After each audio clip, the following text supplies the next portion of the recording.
Welcome to this episode of Rio Reacts, and the band are back together, guys. Well, not all the band, but two of us are here, the most important ones when it comes to Man United. Mr. Ste Howson is back in the house, man. How you doing, Ste? Could we not have done this after a win?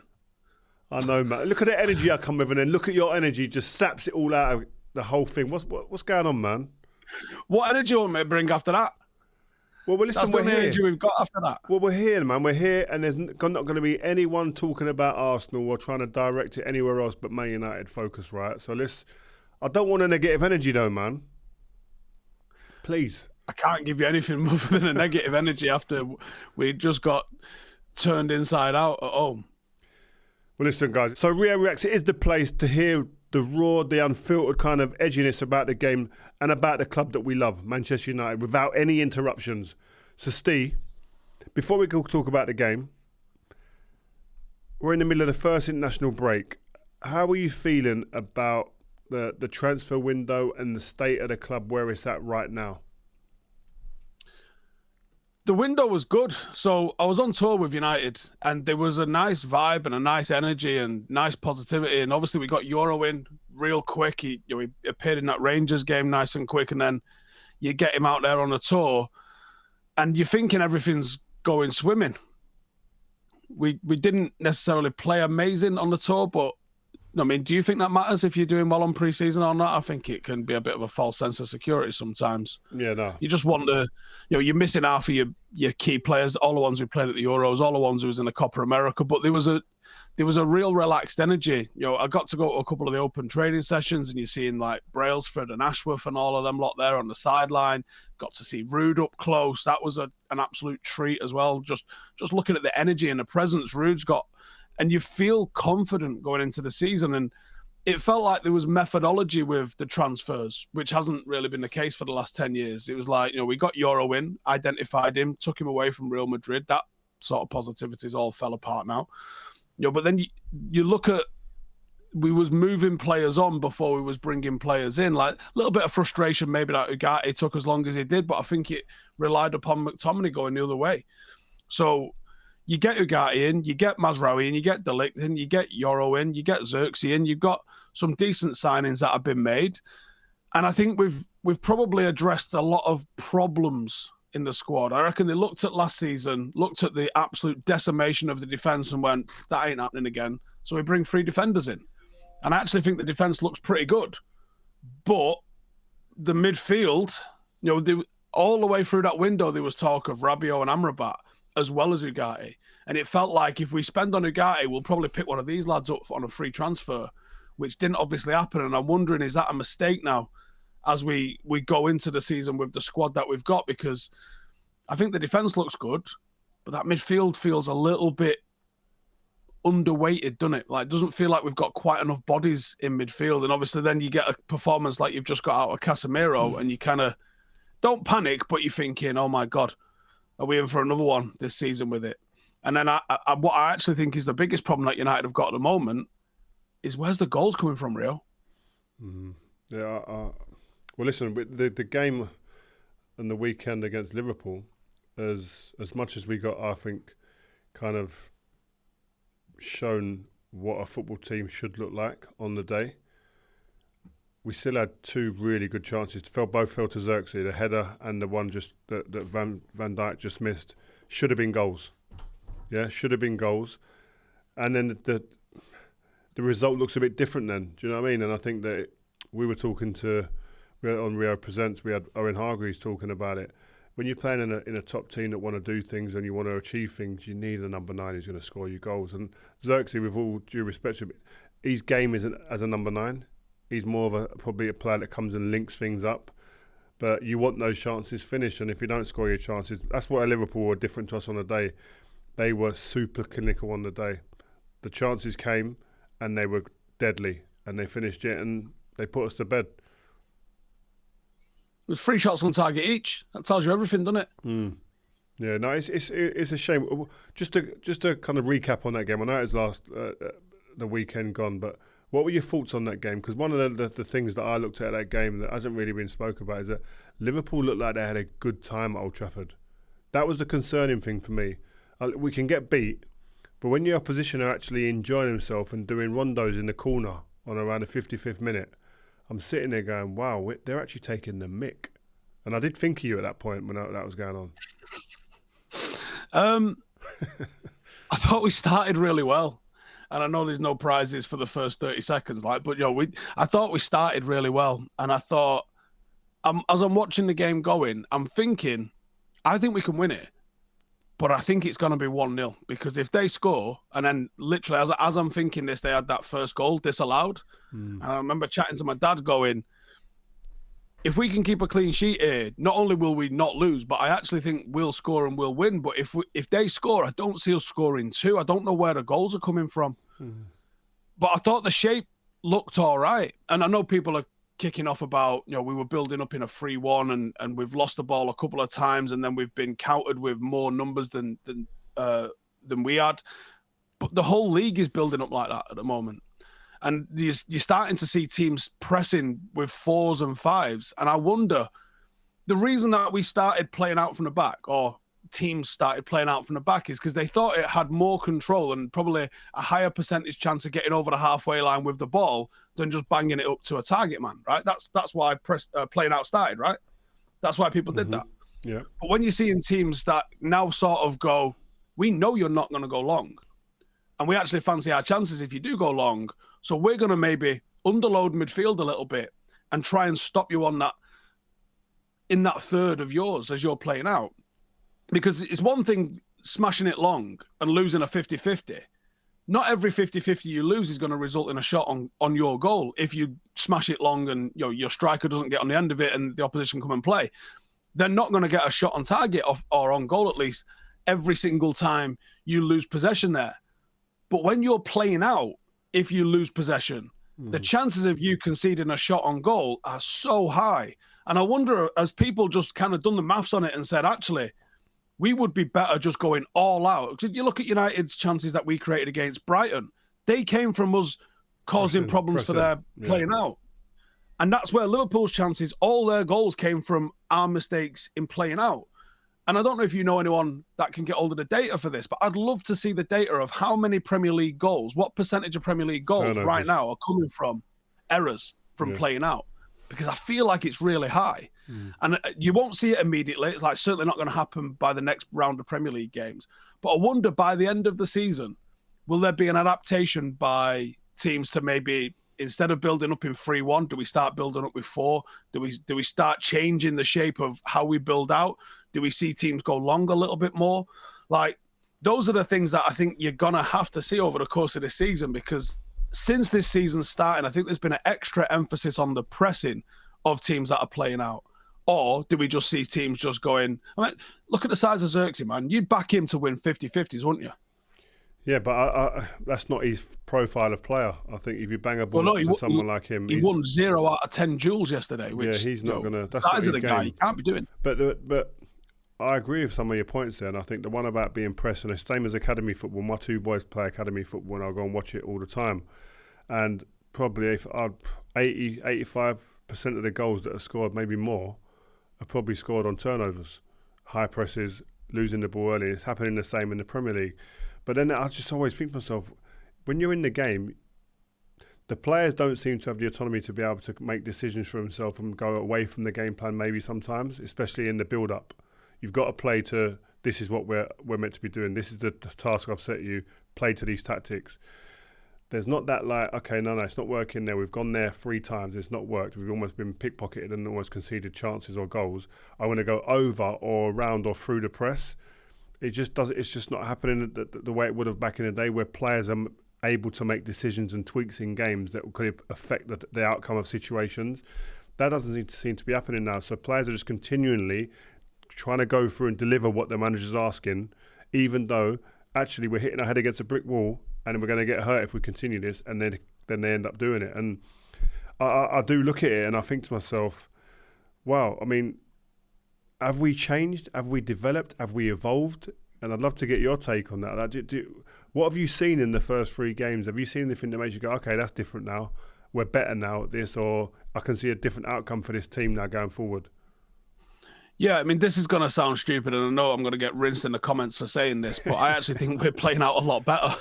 I know, like, yesterday aside, Mainu's made one cock-up and Casemiro's made one cock-up, but I actually think that the shape that United are making and the patterns that United are making in playing out, they look a lot more confident, a lot more assured, and we're a lot quicker and snappier when we're doing it.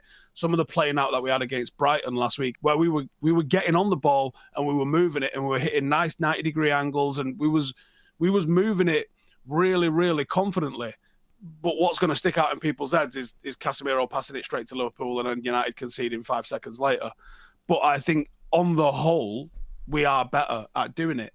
I'm not sure if the 3-1-6 shape works for us. I don't know if we're quite as dominant as he would want to be. Well, we're not. But do we need to maybe go to like a 3-2 build up with a couple of people in the middle that you can get onto the ball?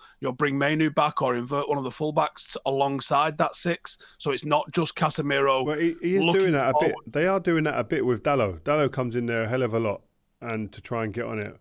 But when we lost it was a solo, wide, wasn't it? Yeah, but my main concern, I think, is yes, if we're building out, that's fine, and that's what the fashion at the moment is, to build out. My biggest issue is, like, you look at the first goal that Salah set up. We're building out. Casemiro gives it away, and it's like they're right at us, and our slowest players are the players with the least mobility are the ones there having to deal with this. Casemiro again coming back. The two centre halves mobility is not their key part of their game or their strengths. And you're thinking, well, how are we going to slow teams down? How are we going to affect opposition teams in this moment of transition? It just doesn't seem to be happening. They're getting through straight at our goal off the back of those moments. And when you look at some other teams, they've got either pace, some players that will come out and their game is to slow teams down. We're not being able to do that. So, again, I know there's risk and reward of just playing out. But if you're going to take that risk, you need a little bit in terms of what if something does go wrong? Who's there to slow down teams or to intercept or to delay the whole thing? And I don't see that at the moment. I feel that's what Ugati's role is going to be, but man, there's going to be so much pressure on him to 180 these performances.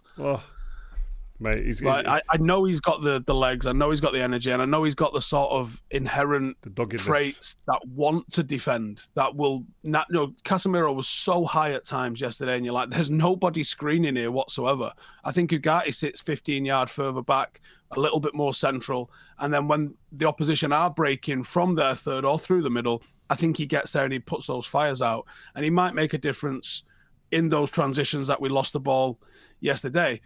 But he's not going to score us the goals.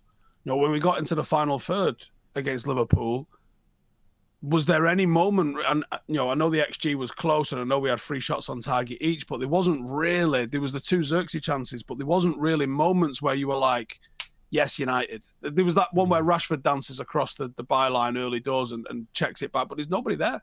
And you're thinking, we haven't had sustained, it's coming, there's a goal coming. Like, we've had 2, 3, 4 shots in 5 or 6 minutes where you're like, we're knocking on the door here. Yeah. That never happened. And that didn't happen against Fulham. And that didn't happen against Brighton. So you go, where does this United team get these goals from? At the moment, I look at Rashford, and I don't know if he's been told, you played selfish lately. So he's trying to play as a playmaker more for the team. But he's not in the team as a playmaker. The guy's a goal scorer. Like, I hope Rude gets his arm around him and just goes, forget anything else. Everyone will love you if you put the ball in the back of the net, and just do that loads. Was you one of the ones jeering him at the weekend? No, I wouldn't be my own player, Rio. Good. That's good. Even I just wanted to clarify that. But no, I don't play my own players ever. Even at half time when it's been dog poo sometimes. I don't think that's constructive. He looks like, obviously, he's a player low on confidence, and like you say, we're a moments team, and that's where my concern is with this squad. I look at us and think we're not a squad and a team that are going to control games and dictate the tempo of a game. We look like a team that are kind of looking for an individual to create a moment. Rashford created a couple of moments yesterday with crosses. Xerxes, if he had his shooting boots on, would have scored a couple of goals. But that is not a reflection of Man United playing well or playing some great stuff. I just feel that as I said, it's an individual's talent that's getting us those moments. Looking at our squad, and if you go 1 to 20, where do you think our squad sits in that Premier League? I think if you broke it down by units, I think our defence is easily top 4. I think there's depth in there. I think there's quality in there. I think Mazraoui looks like a right signing, doesn't he, by the way? He's just like composure personified, and he's got real good decision making. So I would put our defence as a good defence. And people will be like, you just lost 3-0. Yeah, noted, but still. It's a good defense. The midfield, I think if you have Mainu, Gatti and Bruno, I think that's a top 4 midfield, but the depth and the drop, like with Toby Collier coming on, making his debut against Liverpool at half-time, you should be able to rely on Casemiro. The guy's won the lot. Well, that was like a 3 out of 10 performance, wasn't it? Like, I don't know how he gets the trust back of the team and the fans. You've obviously got Mason Mount injured again, same old story.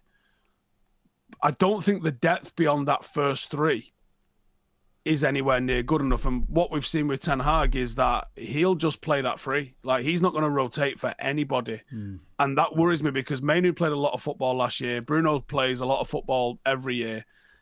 And who's going to give any of them a night off? Because they do need a night off. But then when I look at the attack, who's getting us 20 goals, Rio? Rashford and Garnacho might contribute 6 each. Xerxes, if he gets 10, I'll be amazed. You know, I agree with you. I think he's link up. I think he's impact. I think he's the second choice. So we're asking Højlund, who's never done this, to score 20, 25 goals. And even that's not going to be enough. Where's Bruno Fernandes's goal tally been? You know, like, there's just nowhere near enough goals. What do we need? 70, 80 goals to be a success? Where's that coming from? That ain't sounding good, man. You've not answered my question. Where are we 1 to 20, do you reckon? Give me some vibes, man, please. Right, well, it's not as good as City's, and it's not as good as Liverpool's. It's not as good as Arsenal's.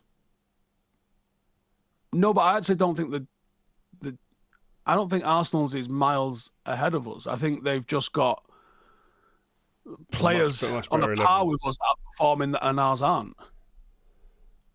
I think they're in a lot more form than we are. And I think their system's a lot more settled than ours is.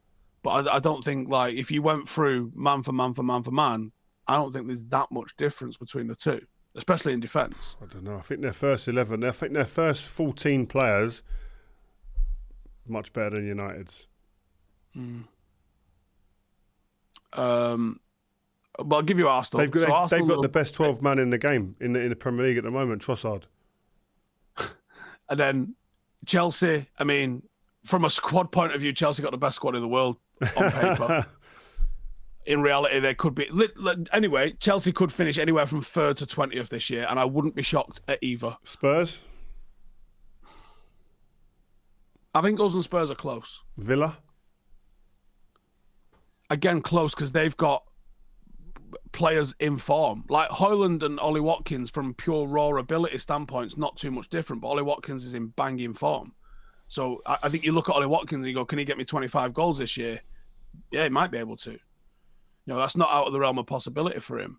I don't think they've got the depth, a little bit like us. In some positions, they've not got depth. Decent 11, no depth. If they can stay injury-free, I think they've got a great manager, they could do some damage. So, yeah, the squad is 6th, 7th.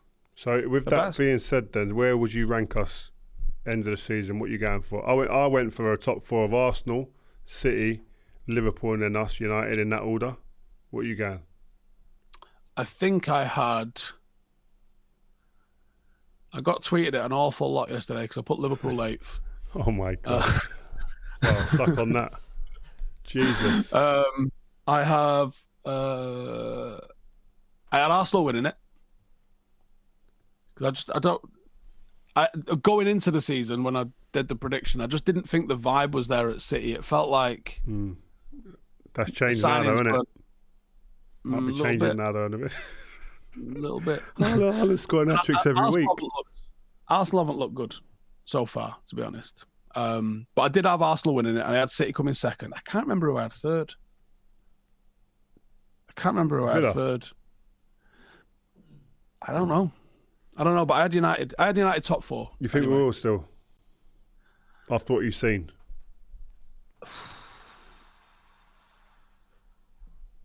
It's not looking good, Brev. I've come on this. This is, oh my God. This is a Rio React for good vibes, man, and some nice energy, and you are fucking that up. Right. Do you see us coming top 4 after this? Yes. What? How? Right. I believe. Who's going to score the goals? All right. Do you believe in Erik Ten Hag? Do you believe in him or not? You backing him? Yeah, and there's a few points to that, I think, actually, because 3 games ago, Ineos did an evaluation where I think they genuinely looked around the world and went, let's have a look if we can replace him with someone. And they came to the conclusion that Ten Hag was the best available manager for Manchester United. Then they backed him with a couple of $100 million, reshaped the squad, retooled the squad, and it's not started off great. I think they look a bit daft if they bin him. Certainly if they binned him today, which I don't think is going to happen. But if they bin him this side of Christmas, now, right, if we're bottom or even bottom half at Christmas, the noise is going to be horrendous about getting rid of him. If we're 8th, if we're in the top 6, if we're 8th, the noise will be loud. Yeah, if we're not in the top 6, it'll be loud. Your head will be spinning. spinning. If we're in the top 6, I think people will be okay if we're in the top 6. Because like we said, that's probably where the squad is realistically, isn't it? No, if we're top 6 and we're out of sight from top 4, I think the noise is loud. Yeah, it might be. It might be. It also depends how we go in Europe, doesn't it? Because if we're bottom of the group again, that's not even a thing anymore, is it? Like, what is that? About that word. It's just the league-ish, innit? Where you don't play everyone and you play some home and some away. It's an absolute shit show. Do you know what? I've got a conspiracy theory here for you. Well, that was one of my next questions. Are you going to get in now, I think? I was saying, like, obviously you'll get all your frustrations out on this channel when you come on, right? And we can't wait to have you on more and more. But my last question was always going to be, is there anything particular that's going on that is really getting on your nerves this far? Is a conspiracy theory? Is a conspiracy theory one of them? No, but I was just thinking about, because obviously I got the draw, didn't we, for the Champions League and Europa League this week. And I'm looking at it and I'm thinking, we obviously all knew this was coming. But if you cast your mind back to the European Super League and then all of the protests that happened,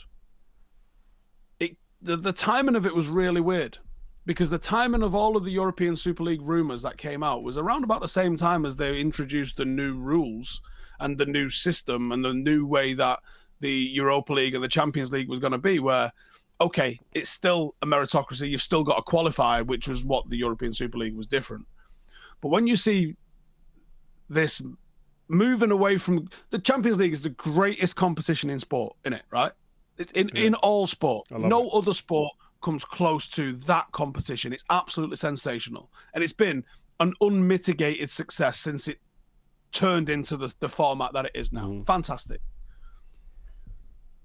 So when they bring out the idea that they're going to change this and they're going to now introduce it so it's this one big ass league where there's going to be, you know, you play half of these teams and half of the others, and actually what you're getting is a lot of the big teams are playing each other, which is what the TV companies supposedly wanted.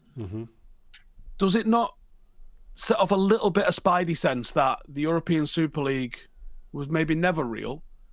Because if I was a strategist and I was thinking about how do I get people to accept this format change of the greatest competition in the world, would I not just invent something that's horrendous and then everyone kicks off about that, and then when we change the rules, no one's asked, it's not the Super League? Fucking hell, Steve. That was long-winded, that. Jesus. You're catching what I'm throwing, though, aren't you? I understand what you're saying, but I think it's too intricate. These guys ain't thinking too intricately like that. They're just black and white. They didn't even notify the fans that they was doing a Super League. So do you think they're going to be thinking that deep about this type of stuff? That's the only thing that makes me think it might have actually been legit, is that there was actual named directors at clubs that were involved in sort of moving that thing forward. If it had been like, there's clubs interested, you might have gone, UEFA have blagged this and set it up. I think the Super League comes back in a different guise. Somehow, some way, some shape, yeah. I don't think that's gone. There's a plan's being hatched somewhere. Do you reckon that involves your boy over in Saudi? I don't know who's involved, but there's something going to happen. I think that doesn't go away. That there's too much. We had Peter Kenyon on here actually on Rio Presents, and he was saying that he thinks that it's going to come in a different guise. He said that's not gone, and that's obviously someone with experience of understanding what goes on in them meetings and them corridors. You know what I mean? So, doesn't fill me with much kind of optimism for it to be in our normal game, which is what I think we all like. Well, like traditions and whatnot. That's what we will fall in love with. That the history and being able to hark back to what about when that was going on in that competition. That's all going to be gone. So, and I do understand like you do have to move on in life and things do change, but the Super League didn't look great when I see it, and I don't know if my mind can be changed. I don't think founder members should be getting any sort of guarantees of being in there every single time the draw's made.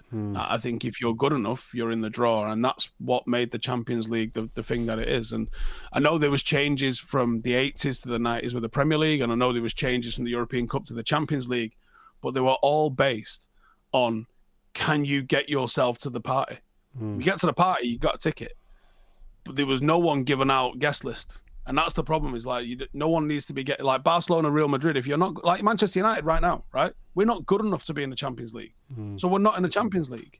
There should be no God-given right to just be in the Champions League because we've got 60 million Twitter followers or whatever it is. Do you know what I mean? Like, that's not sport. Well, Steve, man, it's great to have you back, man, and bringing us that energy that we love, that upbeat, live wire energy that you bring to the show. It's magnificent. You're not allowed, when you get smacked about by Liverpool, you're not allowed to have upbeat energy, are you? On the day, it's all right. You're about 4 or 5 days out now. Yeah. Wow. Yeah. National break. What are you doing? You doing anything this weekend? I'm going to watch my boys play football. Probably see my daughter go horse riding, and then spend a bit more time with the rest of the family. I've got a whole clan, so there's loads to do, mate. My weekends are never just feet up on the sofa. Nightmare. What about you? Nightmare. Oh, mate. Paddock ain't got a game, so I don't know. Over. A bit of an easy weekend. I might do a club social. I like it. All right, well, let us know. Lovely to see you, man. Great to have you on, Steve, as always, and catch up soon. Thanks, guys, for listening to this episode of Rio Reacts. Hope you've enjoyed this show. And if you have, make sure you leave us a review and follow this Rio Ferdinand Presents feed to make sure you never, ever miss an episode. If you've got a point you think we should be discussing or want to put us on the spot with a question you want answering, get in touch using the fans first at rioferdinandpresents.com email address, or use #RFP on social. See ya on the next one.